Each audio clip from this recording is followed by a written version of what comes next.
Dr. Castelmur is the ambassador of Switzerland in India and Bhutan, but a lover of arts, a great lover of arts.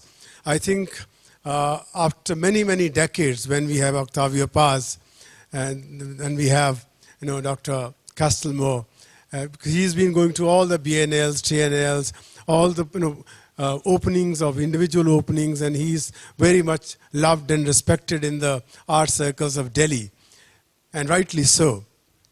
We are so very happy that he would be talking about two Swiss artists who worked together for, as he told me, almost 33 years, and they are very, very different in the sense they would not normally do what normally is expected from the artists in the classical terms. They were very, very avant-garde, ahead of their times. One of them is still alive. I would not speak too much about them or about him, as he himself, in fact, restricted us not to give a long introduction. That's why you do not see Dr. Iqbal Judge preparing and introducing in her own particular style our guests.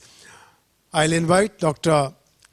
Linus von Castelmur to share his thoughts about this pair of artists with us. Thank you, Dr. Castelmur, for being with us. I really welcome you to the city of Chandigarh. Thank you.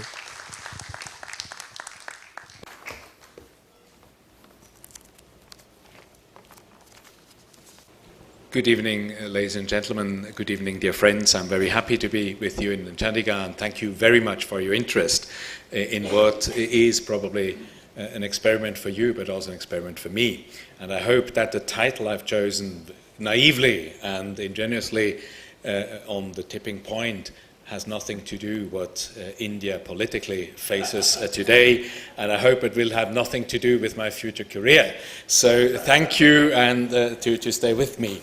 And I would like to thank also Divan Manna, the chairman of the Lalit Kala Akademi in Chandigarh, for organizing this event. I would also like to thank very much Yashu Sabu, the chairman of the Northern chapter of the Swiss Indian Chamber of Commerce, being always very effective and very energetic in organizing things. And I'm very happy also to see again Professor Goswami with us, some familiar faces, and thank you for all the newcomers and new friends that you made it this evening. As I told you, it's a little bit of an experiment, or it's even a very big experiment, and I've never done that, and I hope I will not regret it for my career, and I hope you will not regret it and say I lost another 1.5 hours or an hour for that. A warm welcome to all of you. Happy to be in Chandigarh to have a discussion on contemporary art with you. Chandigarh is an obvious choice for a Swiss ambassador. As Swiss architect, urban planner and artist Charles-Édouard Jeanneret, commonly known as Le Corbusier, has played a central role in planning and constructing the city in the 1950s. But let me at the outset present a note of caution, notes of several cautions. I shall not talk about Le Corbusier, you knew it, nor shall I do what ambassadors usually do, talk about bilateral relations between India and their country. That is not for tonight. In fact, don't be mistaken, it's not the envoy of Switzerland in India who is talking tonight. Tonight my hat is more modest. It's the hat of a citizen who also happens to be an art lover and who wants to invite you, so to say, to a guided tour through an imaginary exhibition of two Swiss artists who I think deserve to be introduced to you. And as I think very highly of all of you, I think, yes, you deserve Peter Fischli and David Weiss. The world today is made of experts and specialists, sometimes real, sometimes fake, often self-declared. I have to admit it, in the field I have chosen tonight, contemporary art, I'm neither an expert nor a specialist. I'm an amateur, I'm a dilettante. But isn't it time to give back to the amateur and to the dilettante the original dignity of the word in its etymological? After all, amateur derives from Latin amare and dilettante from Latin diligere, which both mean love, cherish, being passionate about something. So yes, I confess it, I'm passionate about art, old, ancient and new, contemporary and not so contemporary. So I would like today talk to you on contemporary Swiss art. Contemporary meaning the artists have done their works in the 80s, in the 90s and up to 2012. So my question is, and please feel free to leave the room if you feel uncomfortable, are you open for this experiment? Are you ready to walk through this exhibition with me as your amateur exhibition guide? Absolutely. Thank you. I'd like to organize my intervention tonight in 4 parts. My first part is a general analysis of what I see as the main features and characteristics of the work of Peter Fischli and David Weiss. My second part is the walk through a kind of virtual exhibition. I'll try to present you some of their works and installations through a projection of photographs. The third part is the screening of a part, or the whole we will see, of a famous video done by Fischli and Weiss called The Way Things Go. This was their contribution to the Documenta 7 back in 1987. The Documenta is a big art presentation, contemporary art exhibition taking place every 5th year in Kassel in Germany. And then, if by then you can still bear with me, I would be delighted to have a discussion with you and to listen to your comments and questions. That is the program for tonight. The first part, we would then have also some of us dinner together in a restaurant nearby. Why do I think Peter Fischli and David Weiss, commonly called Fischli and Weiss, are relevant for us? I think their answer spontaneously would have been, why not Fischli and Weiss, in their very special sense of humor, refreshingly provocative style that characterizes them, and why shouldn't I follow their line? Why not Fischli and Weiss? Anything against Fischli and Weiss? More seriously, since I saw for the first time their artwork in the mid-1980s, I have been fascinated by their subtle and in a poetic way thought-provoking works, and also by the very special way in which 2 artists think together, design together, and work together in tandem since 1979. Who are then Peter Fischli and David Weiss? David Weiss, born 1946 in Zurich. He passed unfortunately away in 2012. He is the son of a Protestant priest, a Protestant pastor, and a teacher mother. Peter Fischli, a bit younger than Weiss, born in Zurich also in 1952, is the son of a famous Bauhaus architect, Hans Fischli, who would certainly have a very good connect with Chandigarh, and of an artist mother, the painter and sculptor Olga Hofer. How then to characterize their work? And obviously, I cannot enter into all the details. Please forgive me to be somewhat superficial, perhaps, but I think I would like to do it in 6 points that I think are important.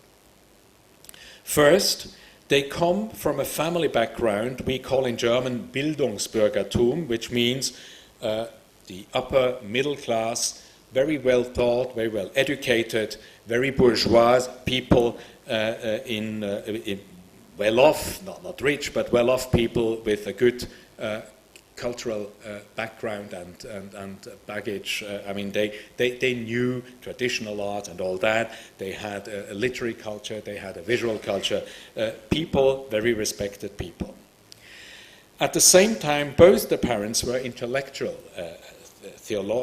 priest, a theological, and an architect and an artist. So in the case of the Fischli, they were even avant-garde artists. People wanted to move on and to discover new worlds and to change things. In the 1950s, in Switzerland, there were years of economic growth, but the society still was a rather traditional, hierarchical, and a little bit stuffy society. The general atmosphere was somewhat narrow-minded, intolerant, and prudish. I know generalizations never do really depict the whole picture, but generally I think you can say that. The general atmosphere was a little bit narrow-minded. Strict rules and order systems prevailed, but were more and more questions by the young generation in the 1960s and especially after 1968. Fischli and Weiss were part of this generation, questioning the organization and the order of society through their artwork. More questions than answers and certainties are typical of Fischli and Weiss. They departed from the safe ports of their family existence to sail to new uncharted lands. Being on the move, moving beyond borders and conventions are hallmarks of their work. My second point is dialogue and dialectics of an artistic cooperation in tandem over 33 years. What certainly is very peculiar about Fischli and Weiss is the constellation of two artists working together for over 33 years. They are not brothers. We have the case of families of artists working together. They are not. They are not lovers. We have the case of artists, female and male, male and male, female and female, being lovers and working together. No, they are simply professional partners, and they have both their family life and they have their private life. But they develop and realize their art projects together. The methodology of dialectically developing thoughts and expressing their ideas initiated an open creation process. You will have understood these are not artists with absolute certainties and absolute egos. They are explorers trying to grasp the realities of the world through an open and almost, I would say, democratic creation process. My third point is related to the title of the intervention tonight, on the tipping point, balance and precariousness as artistic strategy. There would have been many other titles, but I think one of the aspects that is really very topical for them is exactly what you see here, or better, I think you see it in better quality over there. Arrangements, incidents in a very kind of fortuitous balance that are on the point, they might stay, but they might also collapse. And I think this kind of, the moment, the very moment where something special happens, the energy you feel already from something that is collapsing, and I think is something very special and very dear to both Fischli and Weiss. Objects are often frozen in a precarious equilibrium that can easily collapse. This collapse of objects representing subsets of the world gives then birth to new situations. It liberates new energies, leading in the end to a new balance. But even in the moment of equilibrium, one realizes that things do always change. In an almost Indian way of thinking, the permanence of the non-permanent is one of the central mantras of Fischli and Weiss. They explore and record potential changes. They showcase the energy of change, the process of construction through deconstruction, almost in the logic of a natural physical process. There will be many pictures I will show you for that. This is only one, and I continue with this more analytical part, and then we go more to the more fun part, I hope, with the pictures. My fourth point is, another central point in the artistic universe of Fischli and Weiss is the fact that there are no established hierarchies and cardinal order points in life and society. Fischli and Weiss constantly question the established wisdom of our classification systems, for instance in a project entitled Order and Cleanliness. They make pseudo-scientific diagrams, sardonically making fun of the human obsession with classification systems, with order, with taxonomies. They challenge commonplace knowledge and show how our perceptions can differ. Time and again, they widen our horizon for the myriads of enigmas of the world. Fifth, one of their other techniques is the method of pseudo-philosophical questioning. Since the 1980s, language forms an integral part of their visual art work. Titles introduce a new dimension of meaning to a sculpture or a photograph, offering to common daily life objects a special aura, or on the contrary, imparting to sublime concepts very trivial associations. In Fischli and Weiss's universe, low becomes easily high and high becomes easily low. They are joyfully playing with value systems, conventions and prejudices, always in a funny but slightly subversive way. Since the early 1980s, they realized projects consisting of several hundreds of questions, one of which is entitled Big and Small Questions, and another, Will Happiness Find Me?, projecting on the wall of a dark room handwritten questions. Their démarche using words never is a literary exercise. It's always a visual art technique related to space, objects and pictures. I shall project some of these questions for you at the end of this virtual exhibition. Finally, my sixth point, I'd say that their work is free from cynicism and sarcasm, but full of humor. They offer the observer many philosophical insights, rich in meaning and sense, but they do it on a light note and almost always with a pinch of self-irony. They are masters in complexity through adding new layers of meaning and sensation to our perceptions. And for the observer who looks to their works with a childlike sense of ingenuousness and impartial naivete, this complexity-building exercise is a delightful and amusing experience. Yes, contemporary art can be fun. I hope you will agree after having seen some of their works tonight. After this longish introduction, I hope that you are ready for the tour through the virtual exhibition. If that is fine for you, I'd like to walk you through some works they have realized between 1979 and 2002.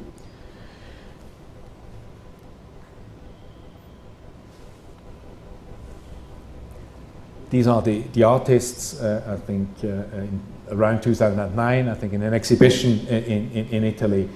David Weiss on the left-hand side, 3 years before he passed away, and Peter Fischli, still alive, both of them rather serious, rather unusually serious. Normally they make always fun and they have always something to share and to, but it is, they can also be serious, especially when a camera is there.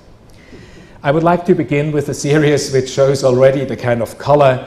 Yes, everything is art and nothing is art. Everything can become an artistic object, and they are playing obviously with that, and the kind of contrast art and sausages, how can you dare, how can you do that? They did it as the first collaboration. And they begin with something, they try to represent then the world, the real world, through pieces of sausages, and once you accept that démarche, it's rather funny. One of the slides I would like to show you is called, again, the title plays an important role. The words are always important. It's called At the Carpet Shop. And this is At the Carpet Shop. You see slices of huge and rather greasy sausages, German style, Swiss style, laying on a grey kind of paper, you know, not very clean. And then you see some small cucumbers or carrots, white carrots. Probably these are the buyers, the purchasers, the people who visit the carpet shop. Yes, a rather interesting and rather peculiar introduction to contemporary art. And also to the carpet shop. The next one is not with sausages, but again with daily objects. How adding sense to that. It's called In the Mountains. It's again a color photograph. I must tell you that unfortunately the quality of the pictures is not the best. I had to improvise. I couldn't have, but I mean, this is not important. It's not about the glossy, fully good result. It's about the concept, obviously. And what you see is a bed with some cushions, with some, and they make mountains out of it with snow, and you see a kind of lake, something that is there, and you see even a kind of telepheric, a kind of a cable car getting up on the mountains on the right hand side. This is in the mountains. One of the most successful series they did has the very enigmatic and very kind of promising title, Suddenly This Overview. Probably you will already realize, knowing the artists, there is no overview whatsoever, and certainly not suddenly, and even if you think you have the overview, it's not what you think and what you thought. And these are sculptures, very small sculptures they did in unfired clay of many different situations. They did it. They had more than 200 of these small sculptures, and they were presented all over rather densely in a room, and again the title plays an extremely important role. I will show you the first exhibition they did was in Zurich, I think in 81, yes, in 1981, at Galerie Sterli. Suddenly This Overview. Well, already when you see it from far away, well, overview, not so sure. It looks rather dense, rather strange, and I think overview, well, I'm not so sure. And there are many different objects, sometimes human beings, sometimes situations, even a kind of medieval European weapon on the wall, some masks, then also some tools. You see the scissors on the right-hand side. Really very strange. Overview, suddenly, full overview, not so sure. Another picture, how it was presented. And they did, what is also very typical of them is they work with many different media.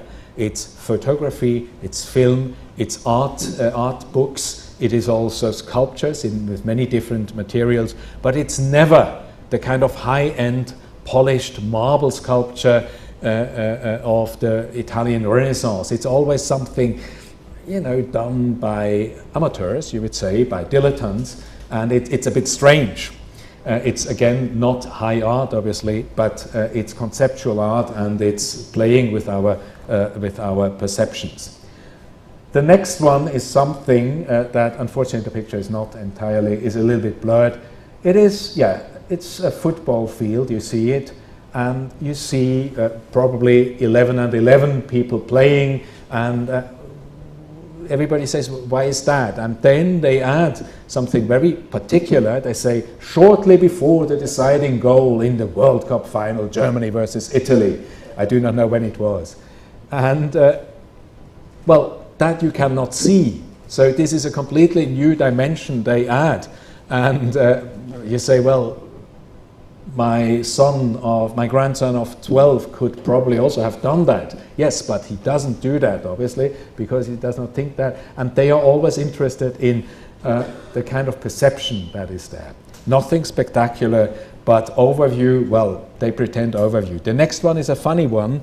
If you do not look at the title, you see simply two people sleeping in a bed, kind of old-fashioned bedroom, perhaps Europe 1890, 1900, something like that. And yes, two people sleeping there. You have the lamp and all that. Very quiet, very, very trivial. And then the title comes, and the title is Herr und Frau Einstein, shortly after the conception of their son, the genius Albert Einstein. So, well, yes. What is about geniuses here? I mean, it simply, I mean, it could be each and everybody, conception or not. I mean, a man and a woman sleeping. Well, this is typically this kind of humor, and this kind where you say, well, what does it mean? I mean, what is a genius? What is normal activity? What is triviality? And it definitely works in this kind of contrast of something very almost brute, very, very simple, and then some titles and some concept that make you think. Another one is we all have these systems of classification. It is the opposites. We have theory and practice. What is theory? What is practice? I mean, it gets completely confused. It can be fun if you accept it as fun. Why is that praxis? Why is practice simply having this kind of chariot? You do not know it, but they always kind of break up our certainties.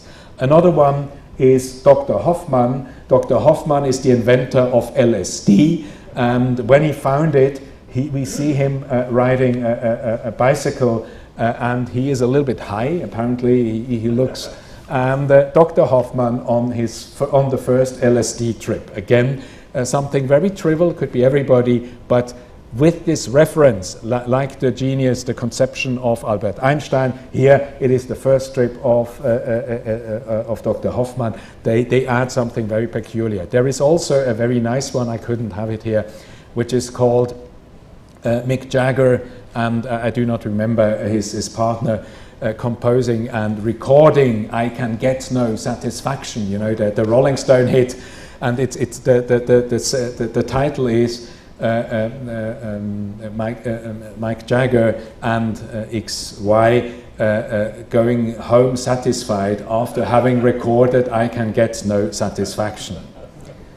Another one is daily objects, bread, again, unfired clay, simply, well, it's the same, but obviously through the other material it has a completely other association, another density, again, playing with perception. Then a modern settlement, yes, we agree. Why do they do that? What is that adding to us? It's very enigmatic, it's very strange, but it is also fun, especially when you see some in a room, some 120, 130 of these pieces. Then another one, from the series popular opposites, small and big. You see the rat, which is much bigger than the elephant, and the rat is, normally we think a rat is small, the elephant is big, but I mean the size doesn't match, and they didn't get it right. I think they have lost a little bit of the overview.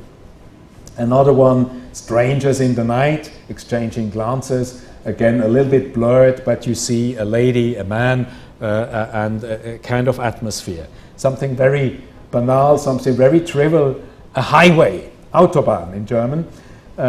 Yes, you see a part of the road, you see the separation, you see some mountains that you do not know, and you see a car, Autobahn. And oh yes, I didn't know that. I had it. Mike Jagger and Brian Jones going home satisfied after composing "I Can Get No Satisfaction." Here you have it. And obviously, well, you see two people. You never could have guessed what it is. You could say, well, two people, a music player outside a road. It's perhaps in London. You see the. But I mean, yes, it becomes something very peculiar, and it plays on the level of this very simple, I think, clay work, and it's rather small. It's the size of this computer. It's not bigger, and then this very pretentious or very peculiar titles. I think that is one of their techniques. Order and cleanliness, again. Nice, yes, everything has to be in order, we have to be clean. It's almost an ethic imperative, and obviously it is not so orderly, and they make again their own kind of diagrams. This is a kind of, again, pseudo-scientific diagrams of how people relate to each other. Freddie is Beatrice, Ursi, Evi, Bruno, Susi, Urs, and Ueli, Max. So, and you have these schemes. One is okay. The bed seems they sleep together. The heart means that they love each other. The broken heart, they don't love each other any longer. Then the hammer means they work together at work. And then you have money also, if there is a money relation. Again, something very peculiar, and again very simple, almost in a childlike sense. And the title of the whole book, this was an artist's book, is Order and Cleanliness. Then they also venture into very big cosmogenic analysis of the world. What is the world around? What are the influences? It's something, you know, really completely speculative. Then you have people, great people there. You see Einstein.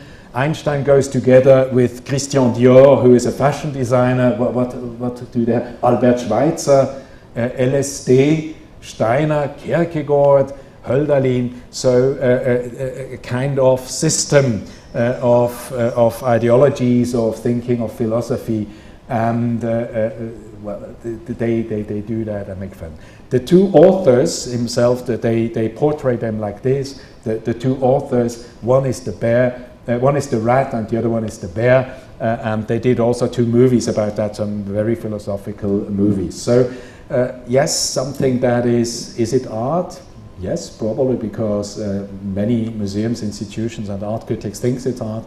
Is it fun? For me, definitely yes. And it's something very peculiar.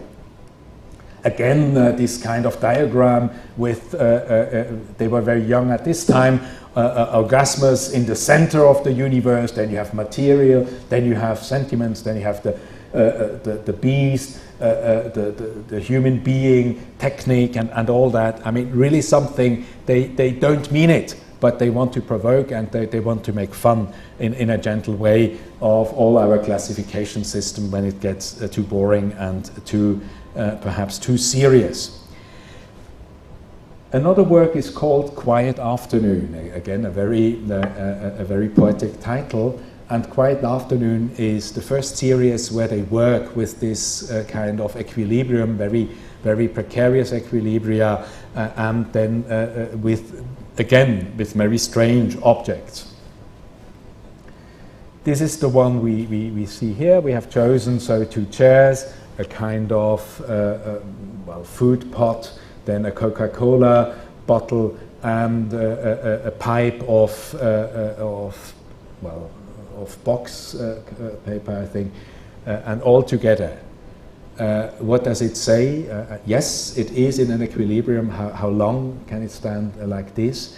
It has nothing. It's a world completely outside of utility, of what we all need in our contemporary world, in a rationality of our behaving. It is something very special. It works, and it has its own, I think, beauty and its own also philosophical content. And the title again is Outlaws. Quiet Afternoon. Well, yes, I think it's a carrot. It's a zucchini, and then this kitchen instrument, and again it's there like this. This is this photograph. A similar one with a potato, with a corkscrew, and again a sausage, I think, and then something that is also playing with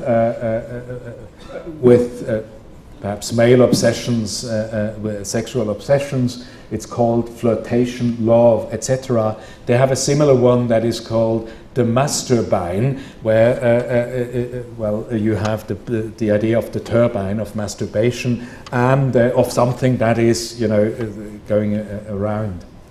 That's also from this series. Another one, time abused. Why time abused? So these are instruments, tools that are there, again in a very precarious equilibrium. And then another one, honor, courage, confidence, a bottle of wine on a saw, and again, playing obviously also with the shadow over there. Where is the honor? Where is the courage? Where is the confidence? Well, it is, I think, not at the title, but the title adds another dimension. They were always very much interested also in the pure objects without any use, objects without any, or kind of denying objects we know their normal use. And they were casting rubber, they were casting also other materials, and the first is a hassock. Simply, you can, well, you could sit on it probably, but it's not comfortable at all. It's not a hassock, it's simply the picture or the sculpture of the visual impression of a hassock. Again, no utility, something very special.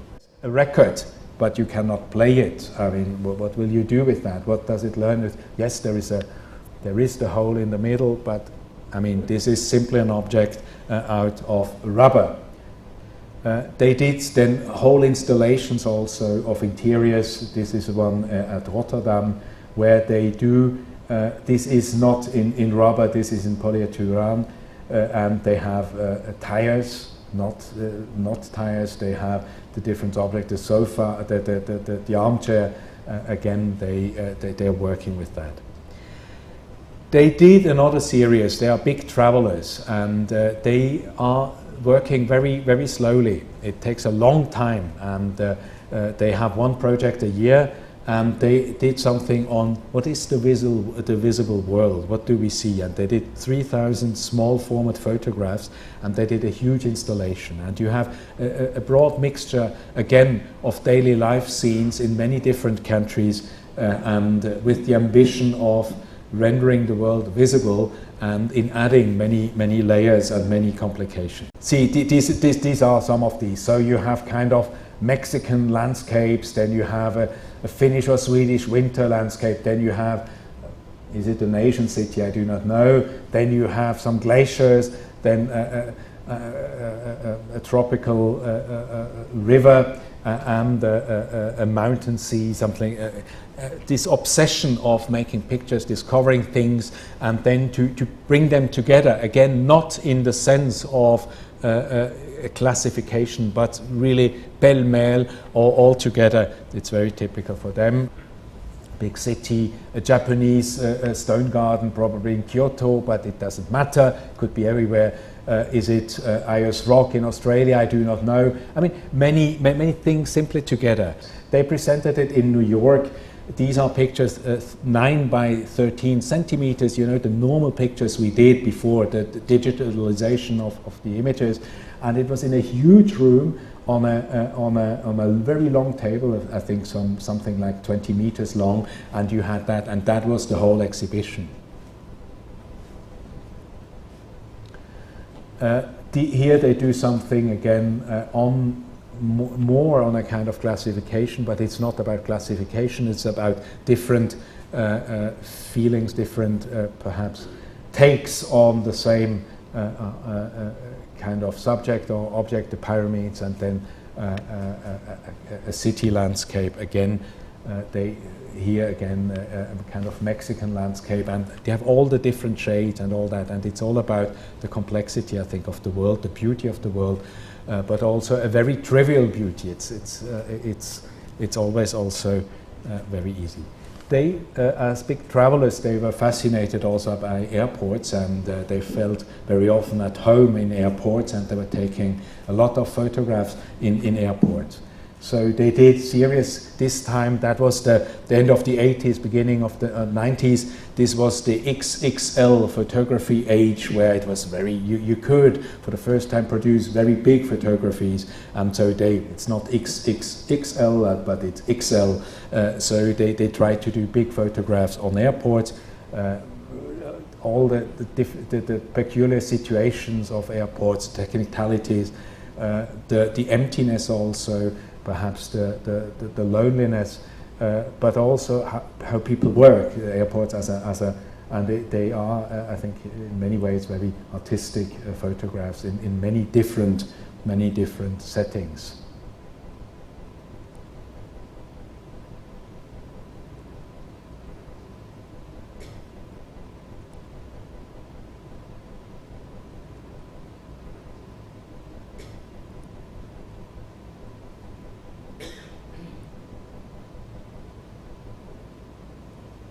Again, it was a book, it was an exhibition, they often combine it, and they had perhaps some 200 or 300 photographs of airports.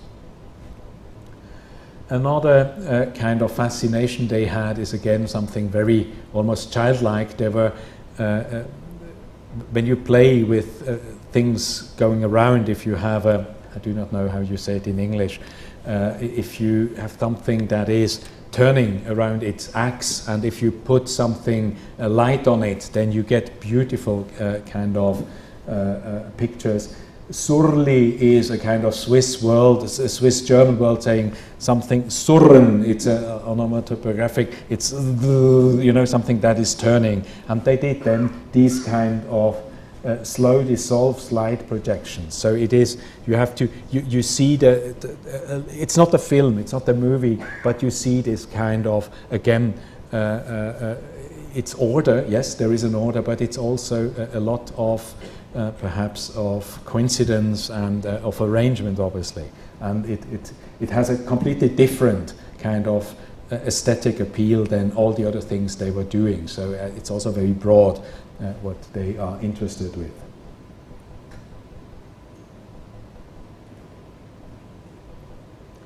That is how they made it. I think they found it in one of their trips I think in Brazil. Also, they found machines doing that, very simple, and then they adapted it. And always they work together. They discuss things. It takes weeks, well, in the end, you have perhaps some 200 or perhaps also some only 60 photographs, and that is the work, and that's the production of 1 year. The luxury of being an artist. Sound and light, that was again the poetics of an installation. They found this kind of plastic cup or a glass, and then they were playing with the light, and they were installing that, and they call it the green ray. The green ray is when the sun sets. There is a moment when from red, before it disappears, the human eye has the impression that there is a green ray coming to you. It's only for 2 or 3 seconds, and this is playing with that again, something very sublime, sunset, and they do it in their atelier with very trivial material. Then they ventured also in the world of management and advice, and they say how to work better. And they are well, giving very good advice how we should work better, and they painted that on a facade in Zurich.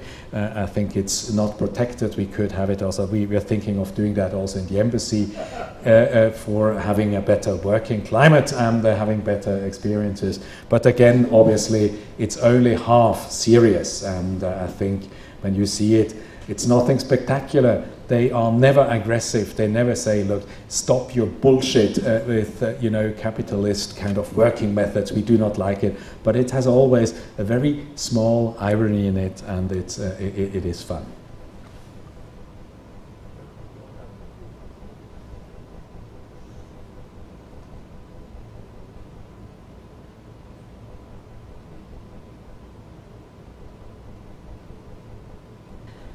Nothing spectacular, again, common sense, perhaps a light irony, not more, but yes, Peter, Fischli and Weiss as management advisors, rather strange, but they did it.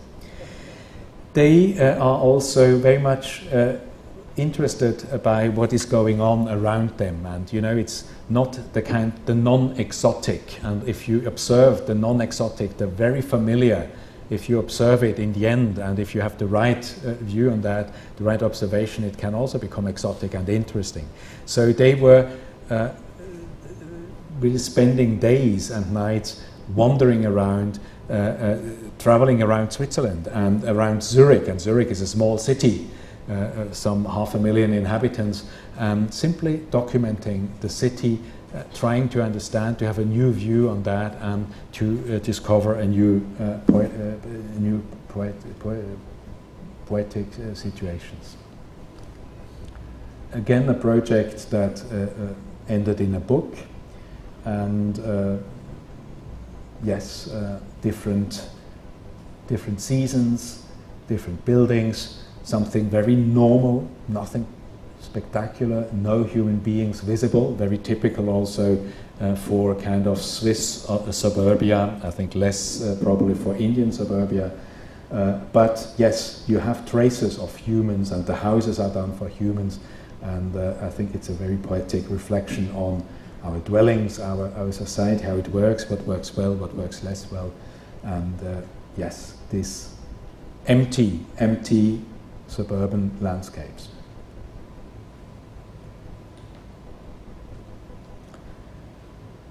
Close to Christmas, probably.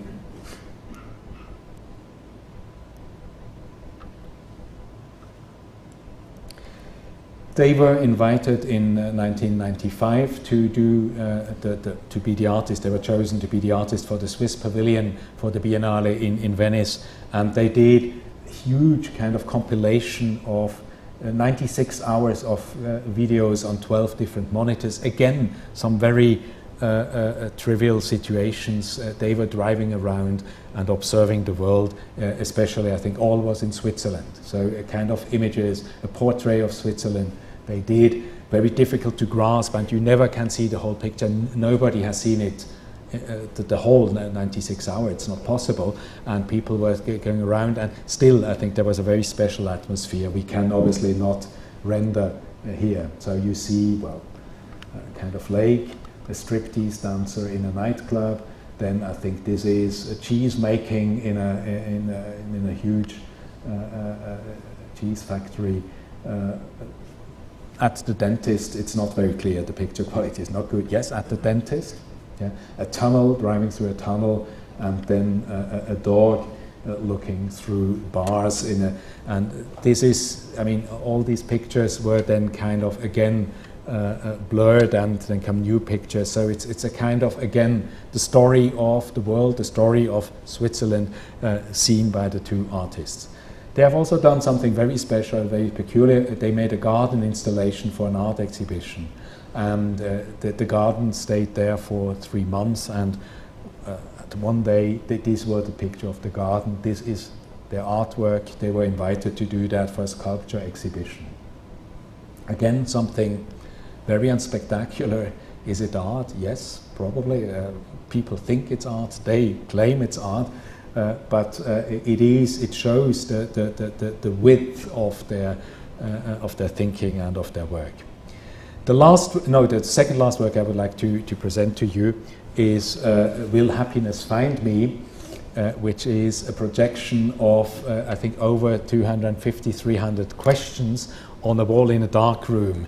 And obviously the questions, again, you have some serious questions, you have some very small and very minor and very, yes, is there not a bus tonight if you are at the bus stop at 2 o'clock in the morning and you decide, shall I wait, shall I not wait? It's relevant for you, but it has no kind of relevance for the wider world, and then you have some very philosophical questions. Will Happiness Find Me, obviously, is also the play.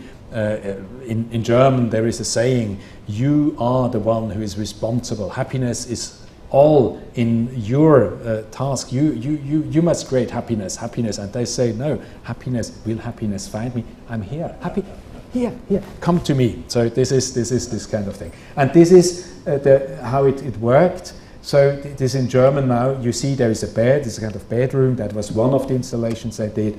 On the left above there is, are there human beings or are there living beings in the universe? The second is, will everything be tackled by itself? The third one is, am I a sponge? And then the fourth one is, does my car know me? And this is a very big installation they did in many different languages. That was the one in Venice they did, with many questions. You have it in German, in English, in French, I think in Russian, even in Chinese and in Japanese. And it was a beautiful work. Here you see how it worked. Technically the medium were this kind of slides, you know, this huge, this is technology from ancient times. Obviously it doesn't exist any longer, and they kind of projected it, and it was, you have always 4 or 5 different questions coming, and we will see some of them, and then had also some small drawings, almost kids' drawings again. So I will not comment any longer.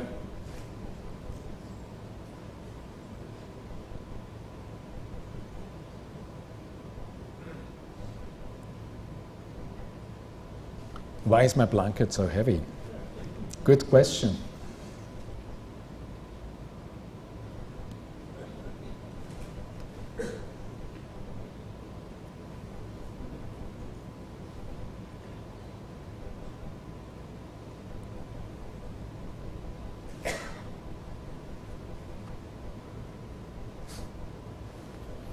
A little bit provocative for hungry people, probably.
So this is this kind of extract of these questions. Thank you, Dr. Castelmur. Quite undiplomatic. And we have seen that how beautifully he introduced the artist to us, and how, like an intellectual, like a thinker, like an observer, he, commented upon his various aspects of their personalities and their thinking and their ideas. Thank you so much for introducing these new ideas and the artists to us over here.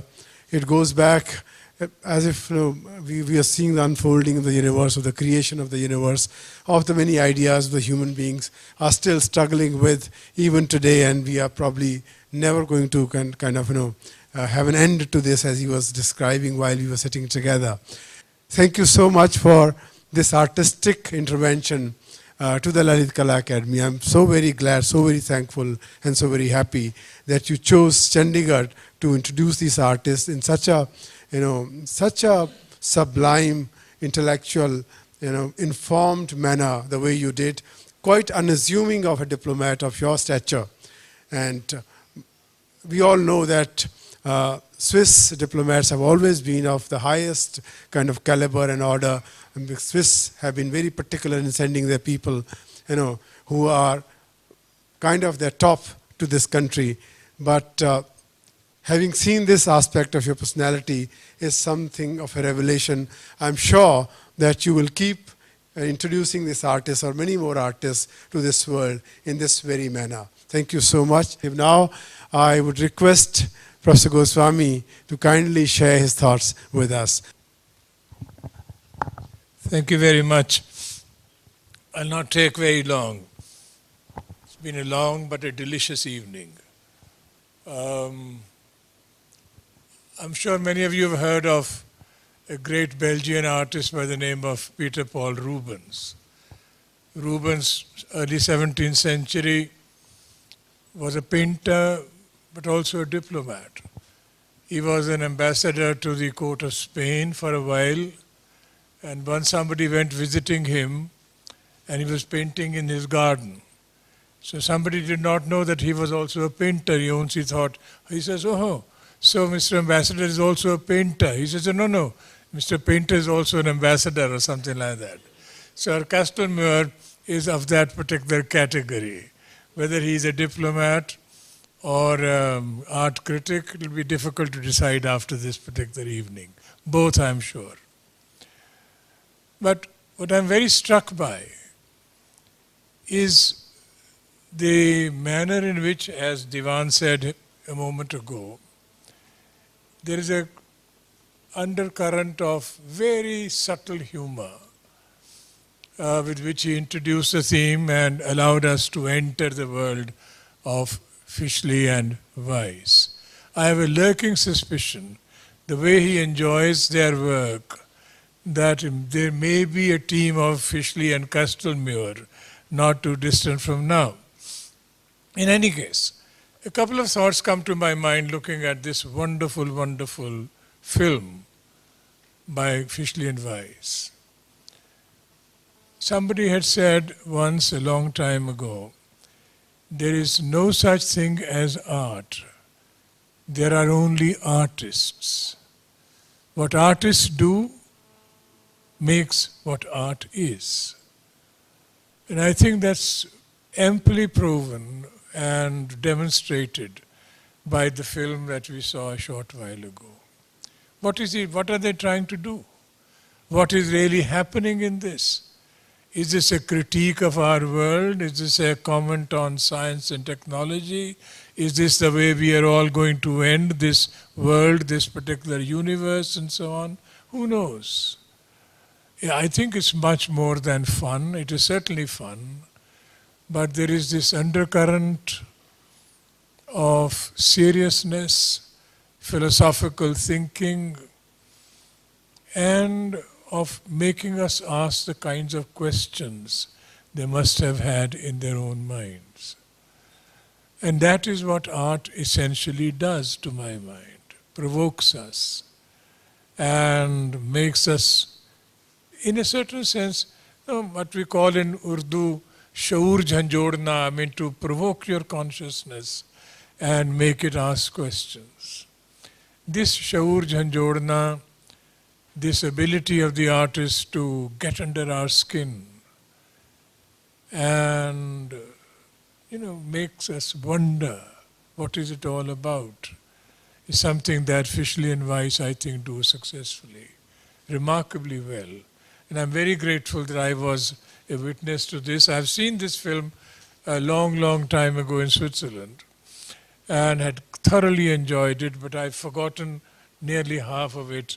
And I'm grateful to Herr Castelmur for having brought it here and also to introduce not only the film, but a series of things which these two very, very gifted artists had done, whether in terms of photographs or cartoons or pseudo-intellectual statements and so on, or the asking of those questions.